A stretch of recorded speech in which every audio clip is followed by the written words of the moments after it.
ہوا ہے۔ نکاح کے لیے باقاعدہ اعلان ہو، نکاح کے لیے باقاعدہ خطبہ ہو، نکاح کے لیے باقاعدہ شہود ہوں، نکاح کے اندر باقاعدہ صداق حق المہر کا تعین ہو، اور نکاح کرنے والے کی نیت جو ہے وہ نکاح دائمی ہو، یہ نہ ہو کہ وقتی طور پہ چلو یار 1 مہینہ 2 مہینے گزار کے چلے جائیں گے، چھوڑ دیں گے، کیا فرق پڑتا ہے، طلاق بھی تو دے سکتے ہیں، اسلام اس کو نہیں چاہتا۔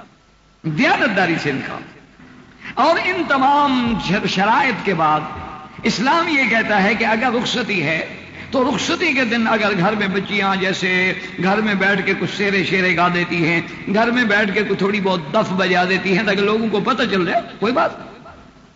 اسی طرح اگر جو دلہن ہے اس کا سنگار کیا جاتا ہے، لیکن وہ سنگار جو ہے وہ حلال چیزوں سے ہو، حرام چیزوں سے نہ ہو۔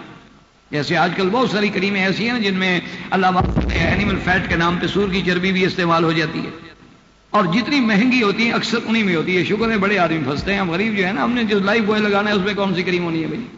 ہم تو ڈیٹول والے لوگ ہیں نا، لائف بوائے والے لوگ، یا کپڑے دھونے والا صابن پکڑا نہا لیے، اس میں کیا ہوگا؟ یہ مرتے وہ ہیں جو ماشاءاللہ سب سے بڑا مہنگے قسم کے کاسمیٹکس خریدتے ہیں، الزبتھ آلڈن کی چیزیں خریدتے ہیں، اور کرسچین ڈائر کی اور نیناریشی کی اور ان کی، وہ مرتے ہیں اللہ کی رحمت سے۔ ہم غریب پھر بھی محفوظ رہتے ہیں، اللہ کا بڑا شکر ہے۔ اسی لیے تو اسلام کو سب سے پہلے غریبوں نے قبول کیا ہے نا۔ تو بہرحال اسلام اس کی اجازت ہے۔ اب جناب اس کو دیکھیں کہ اسلام نے کتنے حقوق کا لحاظ رکھا ہے۔